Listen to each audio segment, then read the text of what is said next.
प्रधानमंत्री नरेंद्र मोदी ने पूर्वांचल एक्सप्रेसवे का किया उद्घाटन। कहा, पहले की सरकारों ने माफियावाद और गरीबी बढ़ाई, लेकिन हम लिख रहे हैं विकास का नया अध्याय।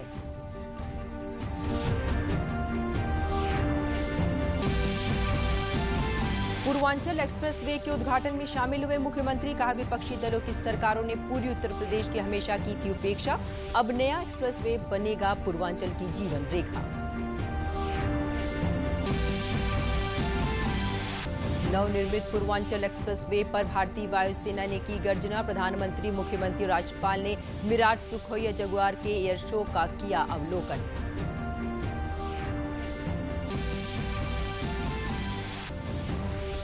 और सीबीआई ने इंटरनेट पर बच्चों के यौन उत्पीड़न मामले में उत्तर प्रदेश समेत 14 राज्यों के 77 स्थानों पर की बड़ी छापेमारी। 10 आरोपियों की हुई गिरफ्तारी। नमस्कार, मैं हूं दीपाली सिंह। विकास का अहम माध्यम बन रही है एक्सप्रेसवे और अब प्रदेश के पूर्वांचल क्षेत्र को मिला है पूर्वांचल एक्सप्रेसवे, जिसका प्रधानमंत्री नरेंद्र मोदी ने कल शुभारंभ किया। 9 जिलों से गुजरने वाला लखनऊ से गाजीपुर को जोड़ने वाला यह एक्सप्रेसवे पूर्वांचल क्षेत्र के लिए लाएगा विकास के नए आयाम।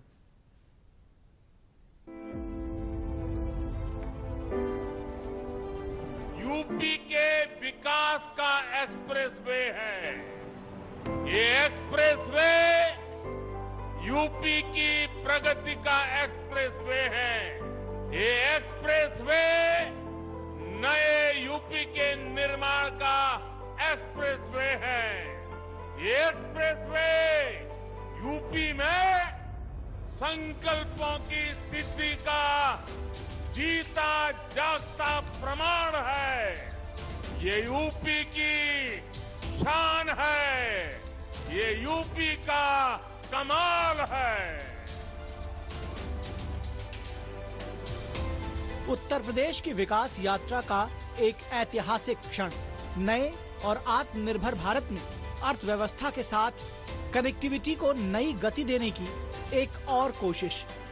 प्रधानमंत्री नरेंद्र मोदी ने उत्तर प्रदेश सरकार की महत्वाकांक्षी परियोजना पूर्वांचल एक्सप्रेसवे का शुभारंभ कर क्षेत्र के लोगों को घंटों के सफर और जाम के झाम से निजात दिलाने का एक बड़ा तोहफा दिया। गाजीपुर को लखनऊ से जोड़ने वाला 341 किलोमीटर लंबा ये एक्सप्रेसवे अत्याधुनिक तकनीक का बेहतरीन नमूना है। इस एक्सप्रेसवे पर 8 flyover, 7 rail over bridge, 6 toll plaza, 5 ramp pass और 7 अंडरपास हैं। प्रधानमंत्री ने कहा कि ये एक्सप्रेसवे संपर्क को गति देने के साथ साथ रोजगार के नए द्वार खोलेगा। पूर्वांचल एक्सप्रेसवे के इर्द गिर्द बहुत जल्द नए उद्योग लगने शुरू हो जाएंगे।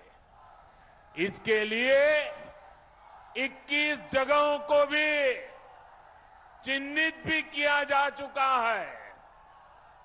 आने वाले दिनों में इन एक्सप्रेसवे किनारे जो शहर बसे हैं, उन शहरों में फूड प्रोसेसिंग, दूध से जुड़े उत्पाद, कोल्ड स्टोरेज, भंडारण, इनसे जुड़ी गतिविधियां तेजी से बढ़ने वाली है। विकास यात्रा में पूर्वांचल को नजरअंदाज किए जाने का आरोप लगाते हुए प्रधानमंत्री नरेंद्र मोदी ने पिछली सरकारों पर हमला बोला और कहा कि पिछले मुख्यमंत्रियों के लिए विकास वहीं तक सीमित था जहां उनका घर था, लेकिन आज जितनी पश्चिम की पूछ है उतनी ही पूर्वांचल के लिए भी प्राथमिकता है। यूपी के लोगों के साथ नाइंसाफी की जिस तरह उन सरकारों ने विकास में भेदभाव किया, जिस तरह सिर्फ अपने परिवार का हित साधा, यूपी के लोग ऐसा करने वालों को हमेशा हमेशा के लिए यूपी के विकास के रास्ते से हटा देंगे। पीएम मोदी ने परिवारवाद पर भी निशाना साधा। दिल्ली और लखनऊ दोनों ही स्थानों पर परिवारवादियों का ही दबदबा रहा और यूपी की आकांक्षाओं को कुचला जाता रहा। ये भी दुर्भाग्य रहा कि दिल्ली और लखनऊ दोनों ही स्थानों पर चाहे लखनऊ हो या दिल्ली, दोनों ही स्थानों पर परिवारवादियों का ही दबदबा रहा। सालों साल तक परिवारवादियों की यही पार्टनरशिप यूपी की आकांक्षाओं को कुचलती रही, बर्बाद करती रही। 22,000 करोड़ रुपए से बनकर तैयार हुआ ये एक्सप्रेसवे आने वाले समय में प्रदेश में लाखों करोड़ों रुपए के निवेश का माध्यम बनेगा। ये सिर्फ 9 जनपदों को ही नहीं जोड़ेगा, बल्कि उन शहरों तक पहुंच आसान बनाएगा जहां विकास की असीम संभावनाएं हैं। ये एक्सप्रेसवे यूपी के सामर्थ्य और संकल्प को दर्शाता है। सुल्तानपुर जिले में पूर्वांचल एक्सप्रेसवे का उद्घाटन करने पहुंचे प्रधानमंत्री नरेंद्र मोदी का मुख्यमंत्री योगी आदित्यनाथ ने राम मंदिर का स्मृति चिन्ह देकर स्वागत किया। मुख्यमंत्री ने पूर्वांचल एक्सप्रेसवे के उद्घाटन समारोह को संबोधित करते हुए कहा कि प्रधानमंत्री नरेंद्र मोदी का आगमन पूरी उत्तर प्रदेश के विकास को एक नई ऊंचाई तक पहुंचाने की दिशा में किए जा रहे प्रयास का ही परिणाम है। योगी आदित्यनाथ ने कहा कि विगत 4.5 वर्षों में प्रदेश में विकास और इंफ्रास्ट्रक्चर की दिशा में हुए नए कार्य सभी के सामने हैं। ये एक्सप्रेसवे पूरी उत्तर प्रदेश के विकास की एक नई जीवन रेखा के रूप में स्थापित होगा। ये पूर्वांचल एक्सप्रेसवे केवल आवागमन का एक माध्यम नहीं, बल्कि पूर्वी उत्तर प्रदेश जो आजादी के बाद से विकास के, भौतिक विकास के उन मापदंडों को पूरा करने में विफल साबित हुआ था, उस पूर्वी उत्तर प्रदेश की जिसकी आजादी के बाद से लगातार उपेक्षा हुई, उस पूर्वी उत्तर प्रदेश को विकास की एक नई जीवन रेखा के रूप में स्थापित करने की दिशा में किए जाने वाले प्रयास का हिस्सा होगा। और इस अवसर पर विगत 4.5 वर्ष के अंदर प्रदेश के अंदर न केवल विकास और इंफ्रास्ट्रक्चर की दिशा में जो नए कार्य हुए हैं वह हम सबके सामने हैं। आज एक और पूर्वांचल एक्सप्रेसवे का उद्घाटन हो रहा है, दूसरा बुंदेलखंड को भी एक नए एक्सप्रेसवे के साथ जोड़ने की कार्रवाई तेजी के साथ आगे बढ़ रही है। इसी प्रकार से पश्चिमी उत्तर प्रदेश को पूर्वी उत्तर प्रदेश से जोड़ने के लिए गंगा एक्सप्रेसवे का कार्य कुछ ही दिनों में प्रारंभ होने जा रहा है। गोरखपुर लिंक एक्सप्रेसवे और बलिया लिंक एक्सप्रेसवे भी युद्ध स्तर पर विकास की उस नई प्रक्रिया का हिस्सा बनने जा रहे हैं।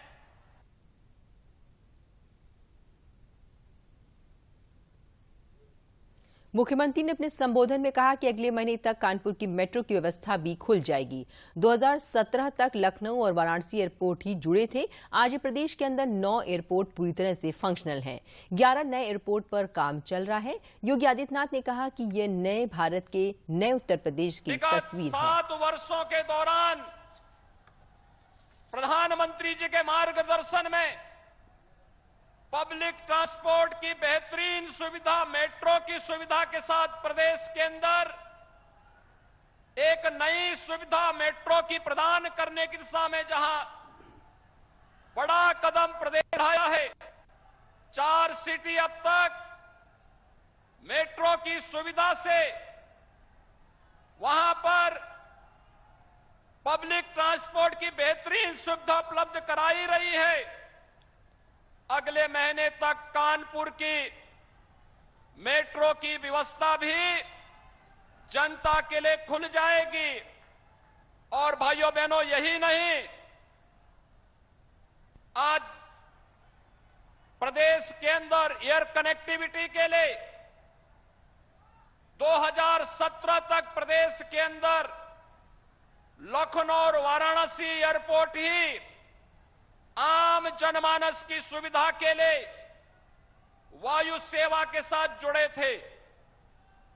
आज प्रदेश के अंदर भारत सरकार की उड़ान योजना का बेहतरीन लाभ लेते हुए 9 एयरपोर्ट पूरी तरह फंक्शनल हैं, जहां पर वायु सेवा प्रदान की जा रही है। 11 नए एयरपोर्ट पर कार्य चल रहा है। ये नए भारत के, नए उत्तर प्रदेश की वह तस्वीर है जो आदरणीय प्रधानमंत्री जी को भारत के अंदर, भारत को दुनिया की सबसे बड़ी अर्थव्यवस्था के रूप में स्थापित करने का जो संकल्प है, उस संकल्प के साथ उत्तर प्रदेश पूरी मजबूती के साथ जुड़ेगा। सरकार का प्रयास है कि नई तकनीक से बन रही उन्नत एक्सप्रेसवे सुरक्षा चुनौतियों के वक्त भी काम आ सके और इसलिए इन पर बनाई जा रही हवाई पट्टियां। पूर्वांचल एक्सप्रेसवे पर बनी हवाई पट्टी पर खुद प्रधानमंत्री ने भारतीय वायुसेना के C-130J हरक्यूलिस विमान पर पूर्वांचल एक्सप्रेसवे पर लैंड किया, जो दिखाता है कि एक्सप्रेसवे पर बनी ये हवाई पट्टी आपात स्थिति में भारतीय वायुसेना के लड़ाकू विमानों की लैंडिंग और टेक ऑफ कराने में भी सक्षम है।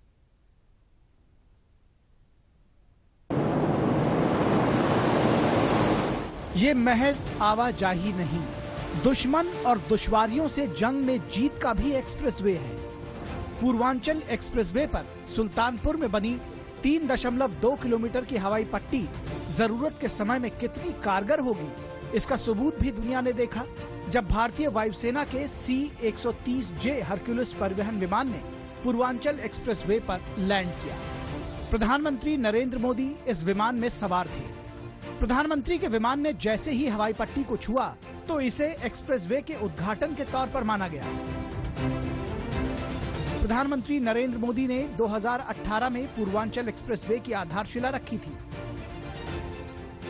उद्घाटन के बाद हवाई पट्टी से उड़ान भरने और उतरने के साथ वायुसेना के लड़ाकू विमानों ने ताकत का एहसास कराते हुए हैरत अंगेज करतब दिखाए। प्रधानमंत्री मोदी वायुसेना की इस शक्ति और साहस का गवाह बने। सबसे पहले वायुसेना के मिराज 2000 मल्टी रोड फाइटर ने एक्सप्रेसवे पर बनाई गई इमरजेंसी एयर स्ट्रिप पर लैंडिंग की। मॉक एक्सरसाइज के तहत मिराज विमान में ईंधन भी भरा गया। इसके बाद कमांडोज को लेकर एयरफोर्स का ट्रांसपोर्ट प्लेन AN-32 हाईवे पर उतरा। आप देखेंगे AN-32 के पीछे का रैंप खुलेगा और इन कमांडोज ने कॉर्डन ऑपरेशन को अंजाम देने का नजारा भी पेश किया।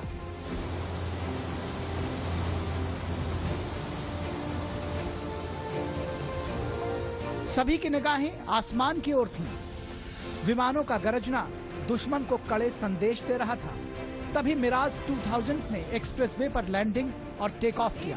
सज्जनों, ये था मिराज 2000। भारतीय वायुसेना द्वारा आधुनिकीकृत किए गए ग्राउंड अटैक एयरक्राफ्ट जगुआर ने 350 किलोमीटर प्रति घंटे की गति से उड़ान भरी।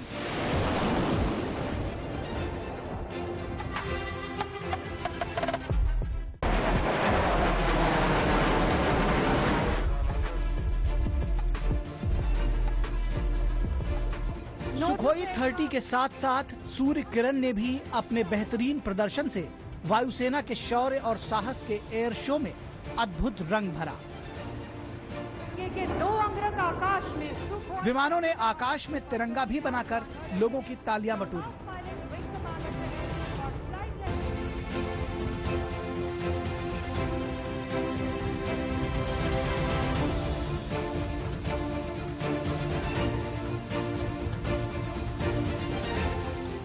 प्रधानमंत्री के C-130J विमान के उड़ान भरने के साथ ही टच एंड गो ऑपरेशन का समापन हुआ।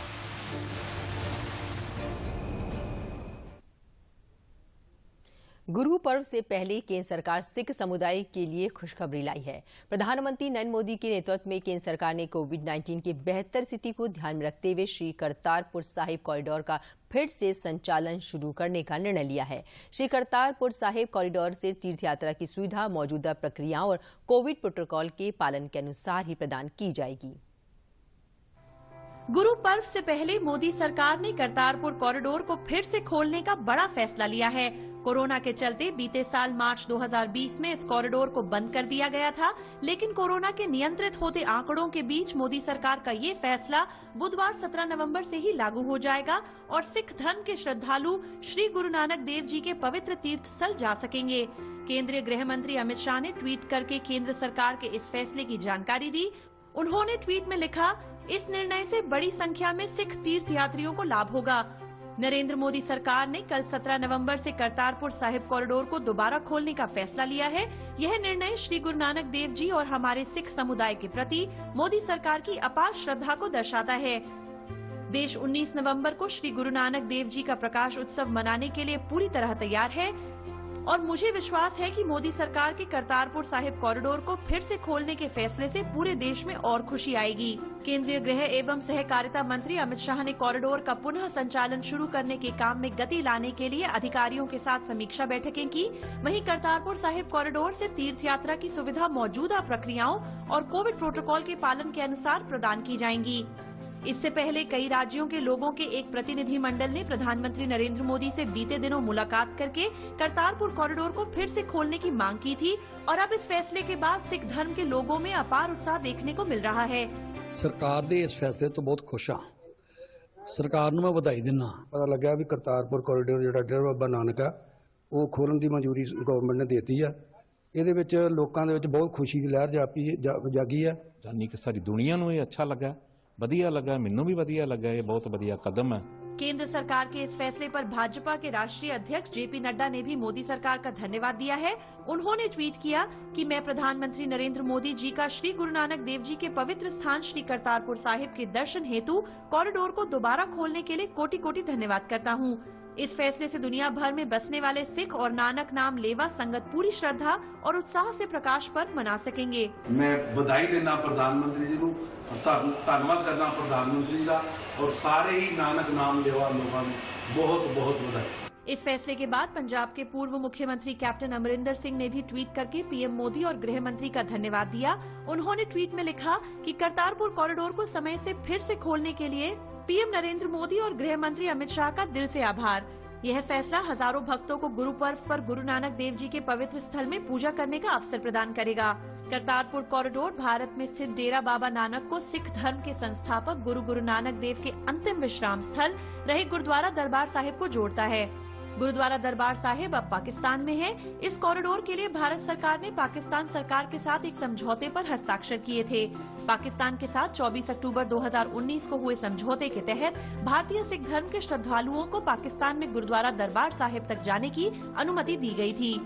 गुरु नानक देव जी की 550वीं जयंती के ऐतिहासिक अवसर पर 22 नवंबर 2018 को मोदी सरकार ने करतारपुर कॉरिडोर की परिकल्पना को जमीन पर उतारा था और खुद पीएम मोदी ने करतारपुर कॉरिडोर का उद्घाटन किया था।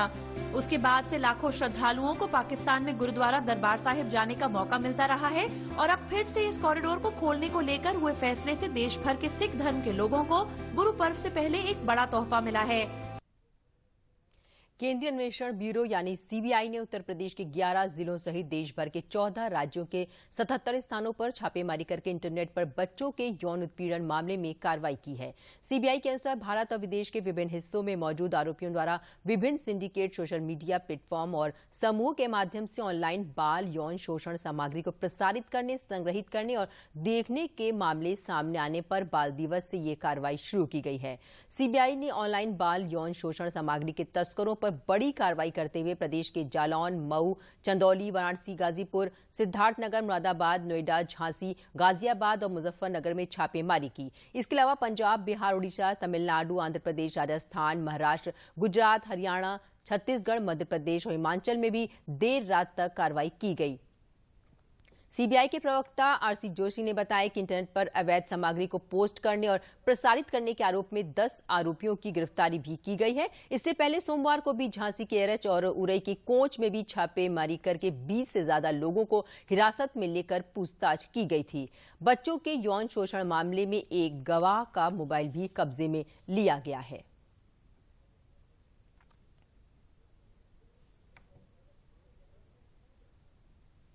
आजादी के अमृत महोत्सव के अंतर्गत हरदोई के DCM श्रीराम शुगर ग्रुप द्वारा 350 करोड़ रुपए शुगर व्यापार के क्षेत्र में 3 निवेश प्रस्तावों और विस्तारीकरण पर इस वर्ष खर्च किए जाने के प्रस्ताव को सरकार ने स्वीकृति प्रदान कर दी है। इससे हरदोई क्षेत्र के किसानों की आमदनी बढ़ेगी और क्षेत्र में खुशहाली आएगी।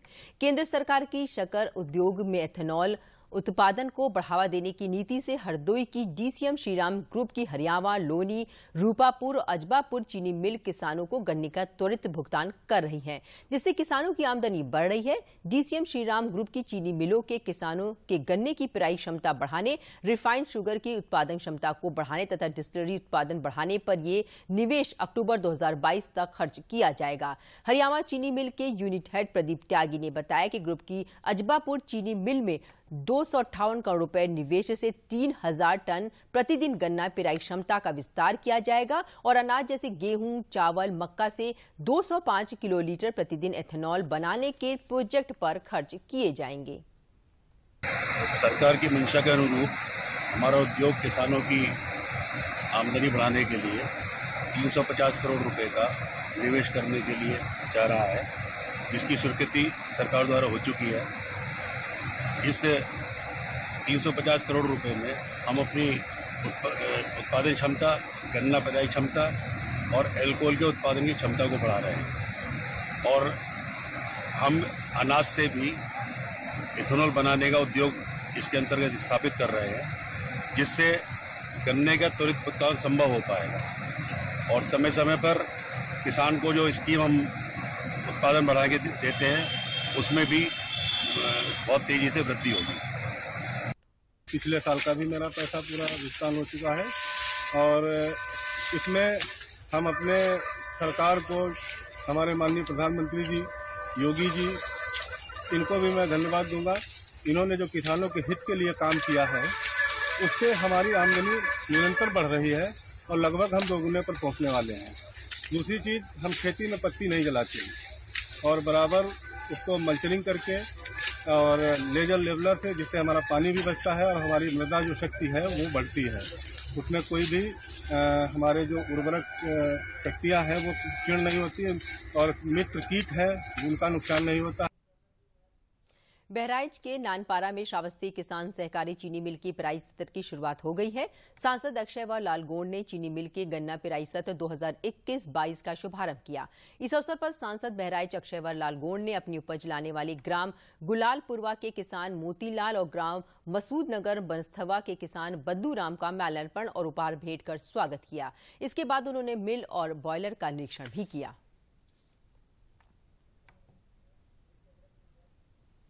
प्रधानमंत्री नरेंद्र मोदी के महोबा आगमन को लेकर प्रदेश के जल शक्ति मंत्री डॉक्टर महेंद्र सिंह ने चित्रकूट में जनपद स्तरीय अधिकारियों और जनप्रतिनिधियों के साथ जल जीवन मिशन के कार्यों की समीक्षा की। उन्होंने निर्माण कार्यों को शीघ्र पूरा कर संबंधित गांवों को दिसंबर माह से शुद्ध पेयजल उपलब्ध कराए जाने के निर्देश दिए।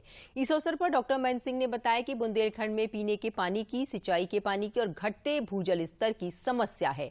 प्रधानमंत्री नरेंद्र मोदी ने इन समस्याओं से निपटने के लिए जल जीवन मिशन, प्रधानमंत्री कृषि सिंचाई योजना, अटल भूजल योजना जैसी वृहद योजनाएं 3 प्रकार की पानी की समस्या हमारे बुंदेलखंड में थी। नंबर 1 पीने का पानी, नंबर 2 अर्जुन सहायक परियोजना को पूरा किया गया है। तीनों पर बहुत वृहद स्तर पर योजनाएं हमारे बुंदेलखंड के लिए दिया है। अटल भूजल योजना के तहत हम लोगों ने जल स्तर को बढ़ाने का काम तेजी से बुंदेलखंड का कर रहे हैं। दूसरा, जल जीवन मिशन के तहत हर घर नल योजना, जिसकी अभी हम लोगों ने यहाँ पर समीक्षा किया है, बहुत तेजी के साथ हमारे बुंदेलखंड में प्राथमिकता के आधार पर चल रहा है। और तीसरा, प्रधानमंत्री कृषि सिंचाई योजना। इन तीनों योजनाओं के माध्यम से हमारा बुंदेलखंड पूरी तरीके से आच्छादित हो रहा है और मुझको बताते हुए खुशी हो रही है कि 2655 करोड़ की अर्जुन सहायक परियोजना, 68,000 हेक्टेयर जमीन को सिंचित करने वाली परियोजना को हम लोगों ने पूरा किया है। विश्व COPD दिवस मनाया जा रहा है। सीओपीडी यानी क्रॉनिक ऑब्स्ट्रक्टिव पल्मोनरी डिसीज एक ऐसी बीमारी है जिसका बचाव तो किया जा सकता है, लेकिन रोगग्रस्त होने पर इलाज होना काफी कठिन होता है। लखनऊ में इसकी जानकारी देते हुए केजीएमयू के pulmonary and critical care medicine के विभागाध्यक्ष वेद प्रकाश ने बताया कि सीओपीडी का कोई इलाज नहीं है, लेकिन लक्षणों की प्रगति को धीमा करने के साथ साथ जोखिम को कम किया जा सकता है। उन्होंने कहा कि विश्व में बहुत से लोग इस गंभीर बीमारी से पीड़ित हैं। इस बीमारी के बारे में लोगों को जागरूक किया जाना अति आवश्यक है।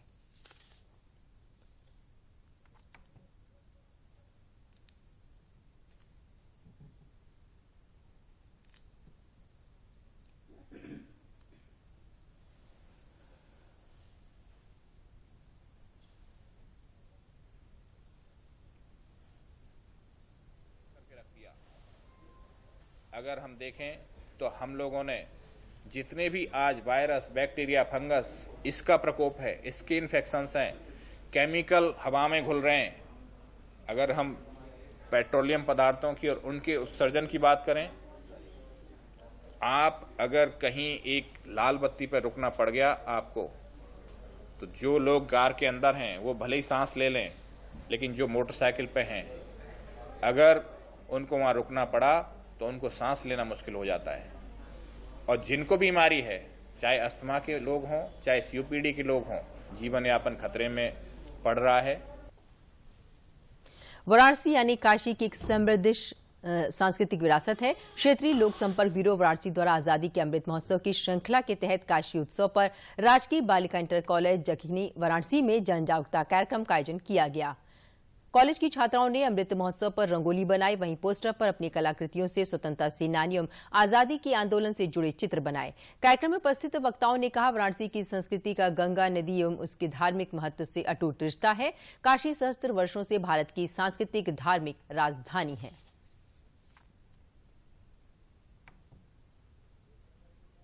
वाराणसी में कल से 3 दिवसीय काशी उत्सव का शुभारंभ हुआ। कार्यक्रम की शुरुआत अरूपा लहरी के भरतनाट्यम और मंगलाचरण कार्यक्रम से हुई।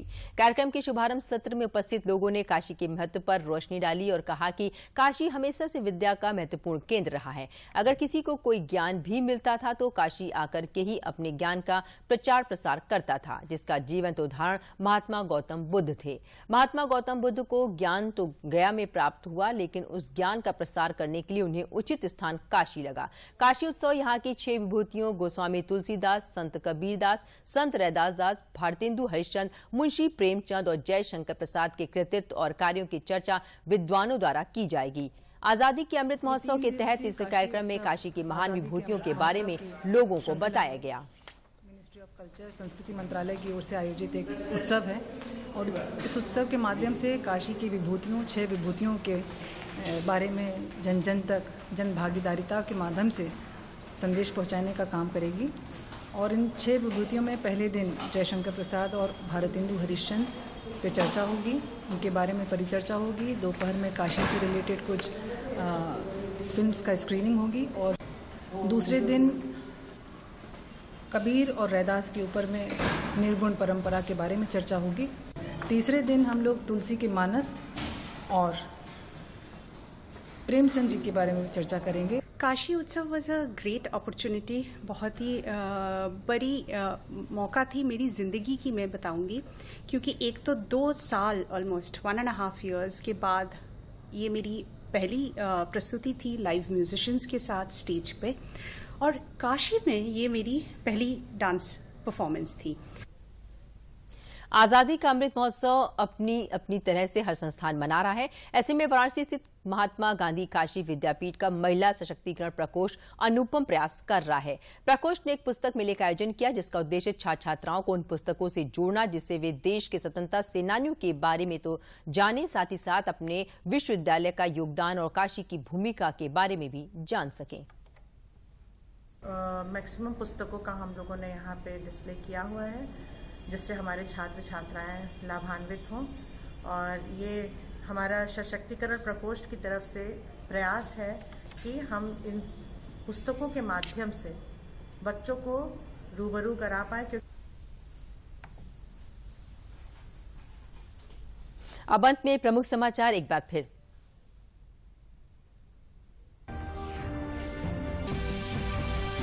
प्रधानमंत्री नरेंद्र मोदी ने पूर्वांचल एक्सप्रेसवे का किया उद्घाटन। कहा, पहले की सरकारों ने माफियावाद और गरीबी बढ़ाई, लेकिन हम लिख रहे हैं विकास का नया अध्याय।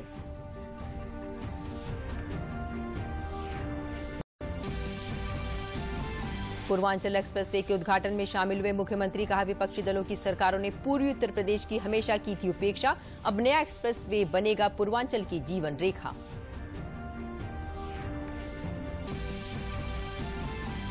नवनिर्मित पूर्वांचल एक्सप्रेसवे पर भारतीय वायुसेना ने की गर्जना। प्रधानमंत्री, मुख्यमंत्री और राज्यपाल ने मिराज, सुखोई और जगुआर के एयर शो का किया अवलोकन।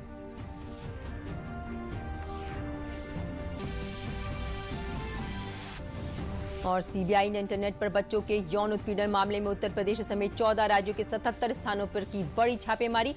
10 आरोपियों की हुई गिरफ्तारी।